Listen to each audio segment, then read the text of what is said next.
교과서에 충실한 교과토의 여디디아의 교충교토 시간입니다. 오늘은 제3기 1과 복음서의 시작이라는 제목으로 하나님의 말씀을 함께 연구하겠습니다. 여러분 성경책과 교과서를 준비해 주시기 바랍니다. 연구 범위입니다.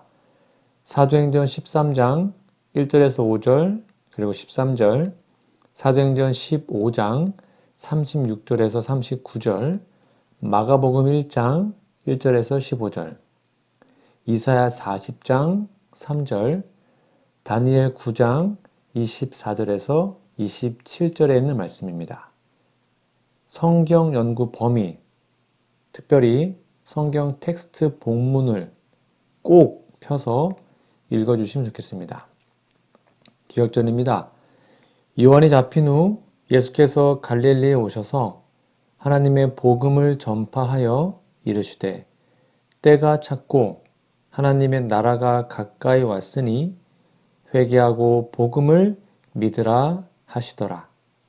마가복음 1장 14절 15절 말씀입니다.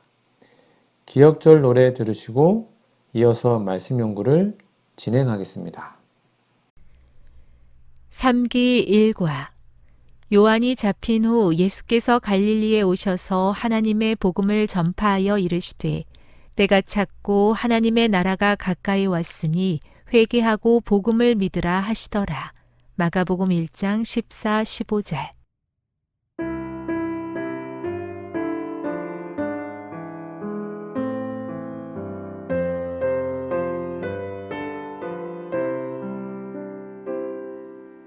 요한이 잡힌 후 예수께서 갈릴리에 오셔서 하나님의 복음을 전파하여 이르시되 때가 찼고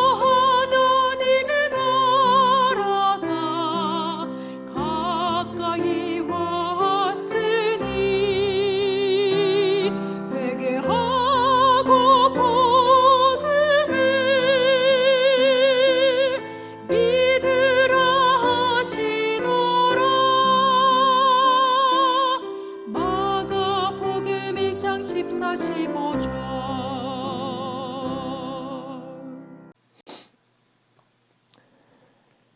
6월 30일 일요일입니다.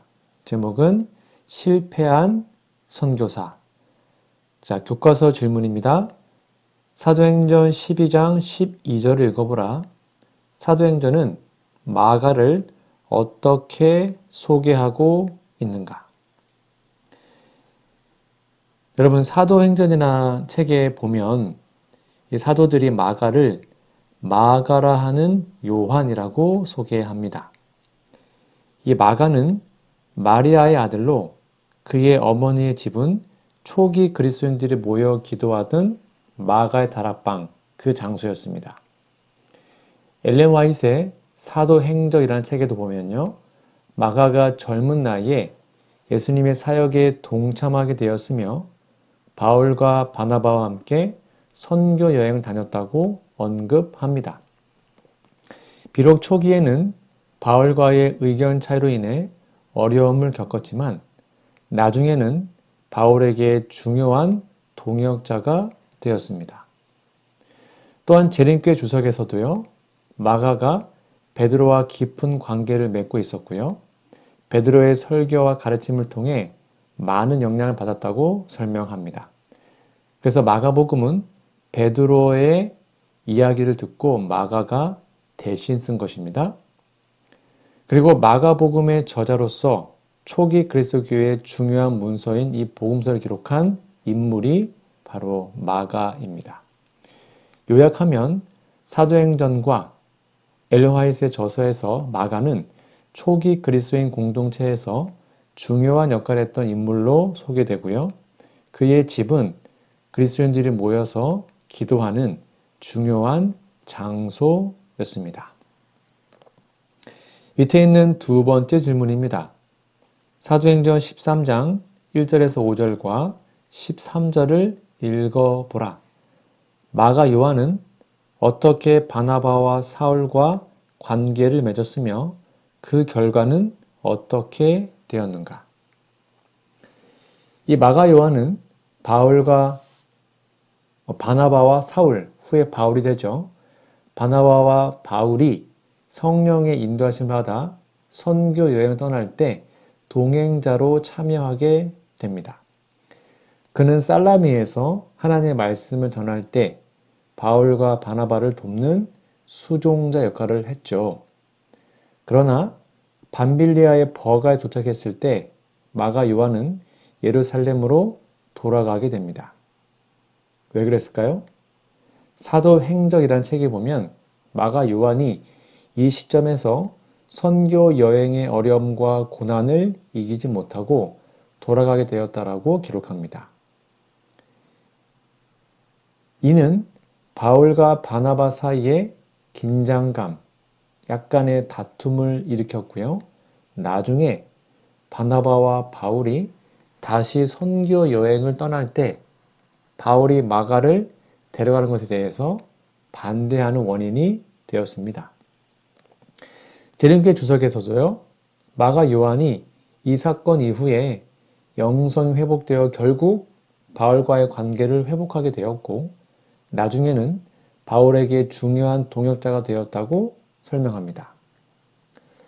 즉 요약하면 마가 요한은 바나바와 사울의 선교 여행에 참여하게 되었어요. 그러나 중간에 돌아가게 되면서 어려움을 겪었고, 이는 초기에는 부정적인 결과를 낳았지만 나중에는 결국 마가가 회복하고 성장하는 기회가 되었던 것입니다. 실패한 선교사이지만 그 실패를 딛고 성공하였음을 여러분 꼭 기억하시면 좋겠습니다. 나머지 내용은 여러분 교과서 내용을 잘 확인하시면 되겠습니다. 7월 1일 월요일입니다. 제목은 두 번째 기회. 자, 교과서 질문입니다.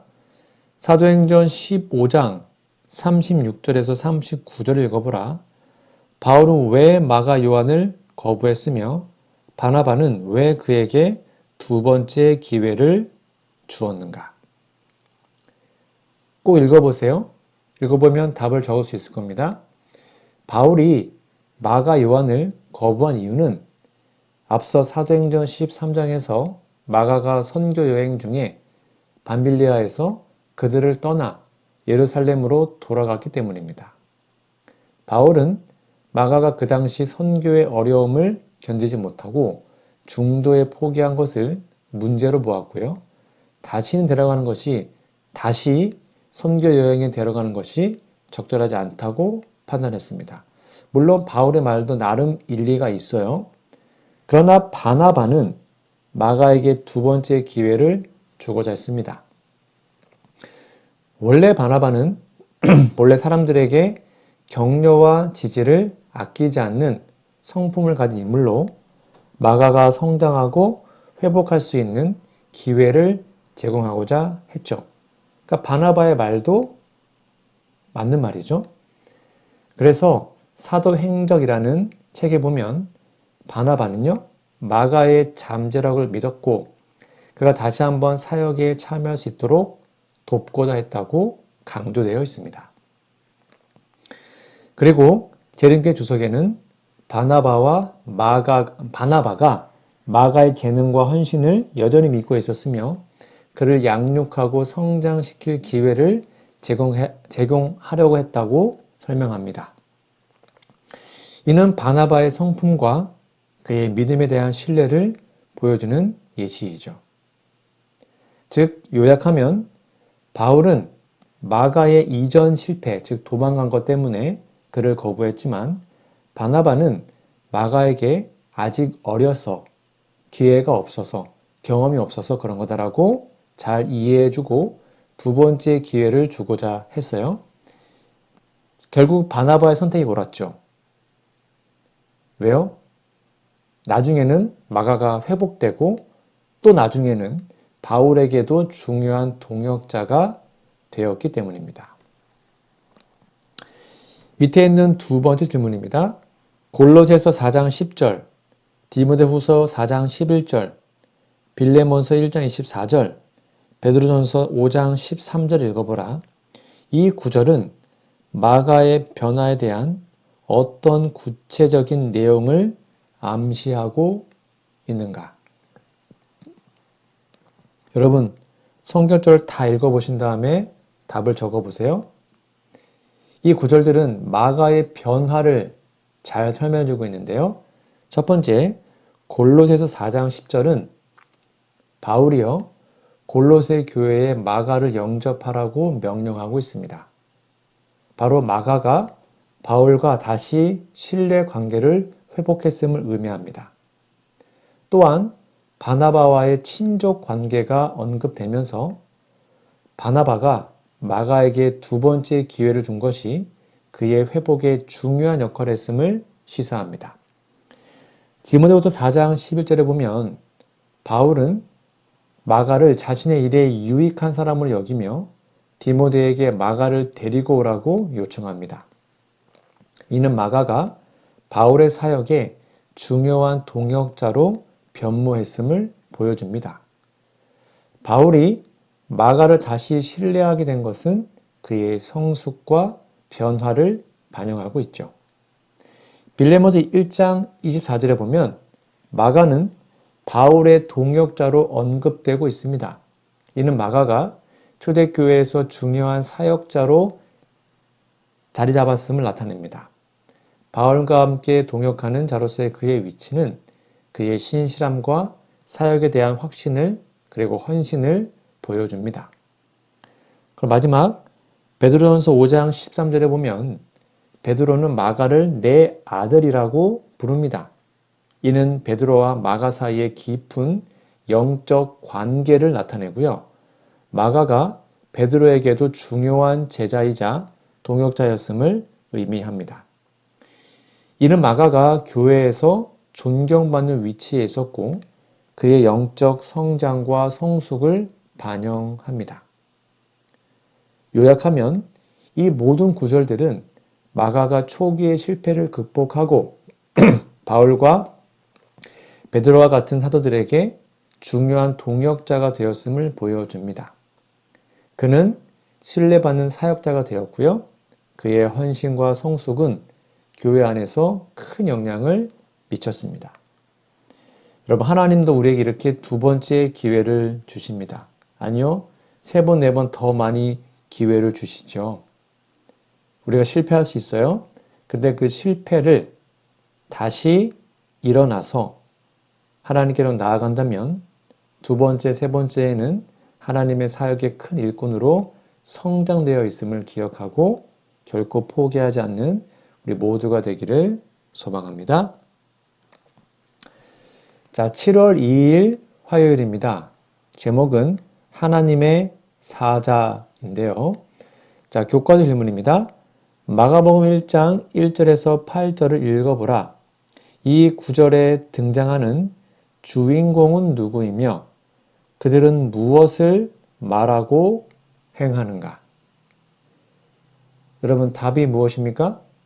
잘 읽어보십시오. 이 구절에서 주요 인물들과 그들의 말과 행동을 살펴보면 다음과 같습니다. 침례 요한의 말인데요. 요한은 예수님의 오심을 준비하며 나보다 능력 많으신 이가 내 뒤에 오시나니 나는 굽혀 그의 신발끈을 풀기도 감당하지 못하겠노라라고 설교합니다. 또한 그는 나는 너희에게 물로 침례를 베풀었거니와 그는 너희에게 성령으로 침례를 베푸시리라고 말합니다. 그리고 침례 요한은 어떤 행동을 했죠? 요한은 광야에서 회개의 침례를 전파했고 온 유대 지방과 예루살렘 사람들이 나와 자기의 죄를 자복하고 요단강에서 침례를 받게 합니다. 그는 낙타 털 옷을 입고 허리에 가죽띠를 띠고 메뚜기와 석청을 먹으며 검소한 생활을 하죠. 그리고 예수 그리스도의 소개, 즉 그분을 소개하는데요. 예수님은 이 구절에서 직접적으로 말하거나 행동하지는 않지만 요한의 말에 의해서 소개를 당합니다. 즉 소개되어 있죠. 예수님은 나보다 능력 많으신 이로서, 즉 요한의 뒤에 오시고 성령으로 침례를 베푸실 분으로 소개되어 있습니다. 즉 이 구절 마가복음 1장 1절에서 8절은 침례 요한이 예수님 오심을 예고하고 회개 침례를 통해 사람들을 준비시키는 장면을 담고 있습니다. 요한의 겸손한 태도와 예수님에 대한 높은 존경심이 강조되고 예수님이 오셔서 성령으로 침례를 베푸실 것을 예고하고 있음을 여러분 잘 정리해 놓으시면 좋겠습니다. 밑에 질문입니다. 출애굽기 23장 20절, 이사야 40장 3절, 말라기 3장 1절 읽어보라. 이 세 구절의 공통점은 무엇인가? 자, 공통점을 여러분 다 읽어보면 찾을 수 있습니다. 각 구절에 사자라는 존재가 언급되어 있습니다. 즉 출애굽기에는요, 하나님께서 사자를 보내어 길에서 보호하고 예비한 곳에 이르게 하셨다라고 하십니다. 그리고 이사야와 말라기에는 사자가 여호와의 길을 예비하고 준비한 역할을 합니다. 즉 길을 준비하는 겁니다. 이 구절들은 모두 하나님께서 오시기 전에 길을 준비하는 역할에 대해서 언급하고 있죠. 이사야 40장 3절에는요. 여호와의 길을 예비하라고 명령하고 말라기 3장 1절에는 내 사자가 내 앞에서 길을 준비할 거다라고 말합니다. 그리고 출애굽기 23장 20절에는요. 사자가 앞서서 길을 보호하고 준비하는 역할을 하고 있죠. 또 어떤 공통점이 있을까요? 하나님의 임재입니다. 각 성경절은 하나님의 임재를 준비하는 과정을 묘사합니다. 즉 출애굽기에는 하나님께서 예비한 곳으로 인도한 역할을 하는 사자를 통해 임재를 준비하고요. 이사야와 말라기에는 하나님 임재를 위해 길을 예비하는 역할을 하는 사자를 통해 하나님의 임재를 예고하고 있죠. 이 구절들은 모두 하나님께서 오실 길을 준비하는 사자의 역할을 강조하며 하나님의 백성에게 길을 예비하고 준비하는 과정을 통해 하나님의 임재를 맞이할 준비를 하도록 독려하고 있다는 겁니다. 여러분, 침례 요한이 예수님의 초림을 준비했던 사자였죠? 마찬가지입니다. 우리들은 예수님의 재림을 준비하는 이 시대의 침례 요한 역할을 해야 합니다. 하나님의 길을 준비하고 재림의 길을 준비하고 하나님의 임재를 간절히 간구하는 우리 모두가 되기를 소망합니다. 나머지 부분은 교과서를 통해서 꼭 공부해 보시기 바랍니다. 7월 3일 수요일입니다. 제목은 예수님의 침례인데요. 마가복음 1장 9절에서 13절 읽어보라. 예수께서 침례 받으실 때 누가 함께 했으며 어떤 일이 일어났는가? 쭉 읽어보십시오. 이 구절에서 예수님의 침례와 그 후의 사건에 대해서 설명되어 있습니다. 즉 침례 요한이요. 예수님은 침례 요한한테 침례를 받았죠. 갈릴리 나사렛에서 요단강으로 와서 침례를 받았습니다. 그래서 예언대로 침례 요한은 예수님에게 물로 침례를 베풀었습니다. 그리고 그 침례식 후에 성령이 임해죠. 그게 바로 하나님의 기름 부음을 받으신 건데요. 예수님이 물에서 올라오실 때 하늘이 갈라지고 성령이 비둘기처럼 예수님에게 내려왔습니다. 이는 성령이 예수님과 함께 하심을 상징적으로 나타내죠. 그리고 하늘에서 어떠한 음성이 들렸습니까? 너는 내 사랑하는 아들이라 내가 너를 기뻐하노라 라고 소리쳤습니다. 이는 하나님 아버지께서 예수님을 사랑하신다고 또 기뻐한다고 하셨던 선언인 겁니다. 그 침례 후에 어떤 일이 있었나요? 바로 성령의 인도로 예수님을 광야로 인도하셨습니다. 예수님은 광야에서 40일 동안 금식했죠. 그리고는 줄인 후에 사탄에게 시험을 받았습니다. 들짐승과 함께 계셨고 결국 천사들이 예수님의 승리를 한 후에 수종을 들었습니다. 자, 이 내용을 요약하면 예수님의 침례 당시에 침례 요한이 있었어요. 그를 통해 침례를 받고 성령이 비둘기처럼 내려왔고 하나님의 음성이 들렸습니다. 이후에 예수님은 성령의 인도하심을 받아 광야로 가서 40일 동안 기도했고요. 금식했고 결국 사탄에게 시험받았지만 그 시험을 이기고 승리하셨습니다. 이 예수님의 사건이 예수님의 침례가 예수님의 공생애를 알리는 중요한 사건입니다. 여러분 꼭 기억하세요. 침례는 단순히 거듭남만을 말하는 것이 아닙니다. 예수님은 죄를 짓지 않았기 때문에 죄사함을 받는 침례 받을 필요가 없었잖아요. 그러나 예수님의 침례는 바로 기름 부음 사건입니다. 이걸 통해서 그의 사역이 시작되었던 겁니다. 저 여러분도 혹시 침례를 받으셨다면 이제 우리는 우리 개인의 공생애를 시작해야 합니다. 여러분 이 침례의 의미를 잘 정리해 놓으시면 좋겠습니다. 나머지는 교과서에서 확인하시기 바랍니다. 7월 4일 목요일입니다. 제목은 예수 그리스도의 복음인데요. 자, 마가복음 1장 14절 15절을 읽어보라. 예수님이 선포하신 복음의 세 가지 내용은 무엇인가? 크게 세 가지가 나오죠. 첫 번째 뭡니까? 때가 찼다는 겁니다. 예수님은 때가 찼다고 선포하셨습니다. 이는 하나님의 계획과 구원의 시간이 도래했음을 의미합니다.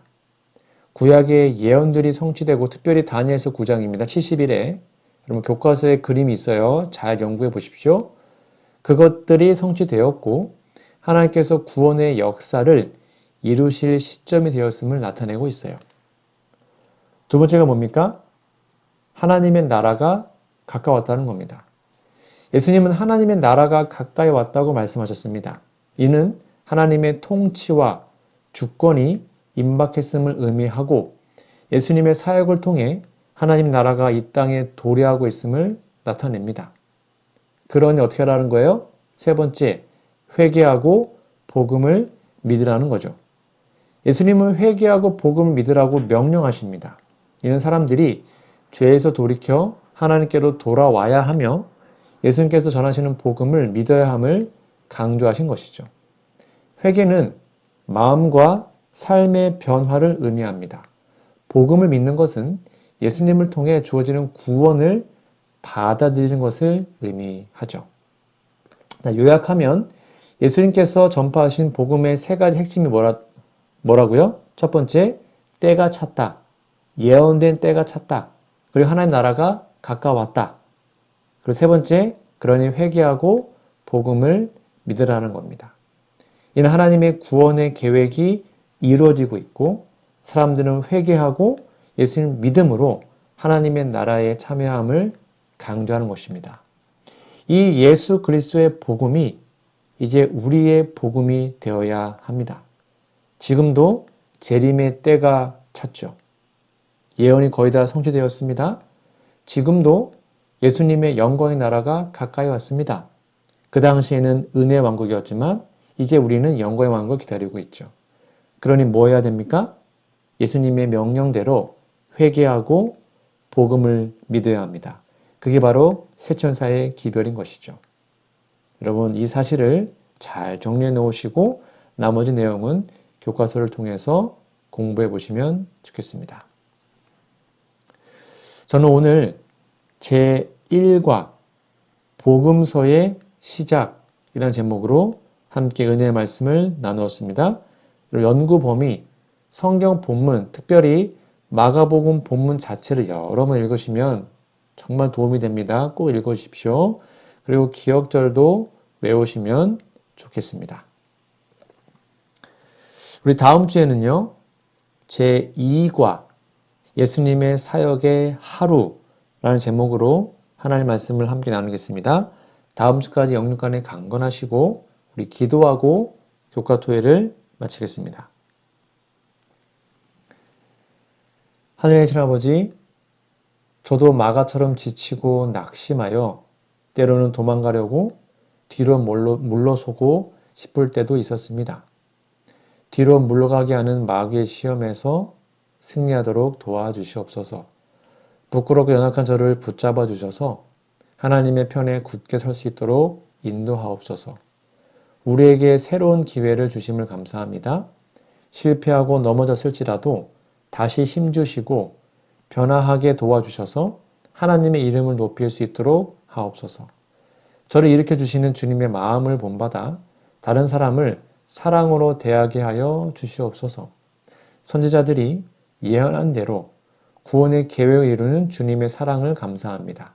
우리를 위해 행하시는 주님의 놀라운 구원을 침례 요한과 같은 믿음과 기쁨으로 바라보기를 원합니다.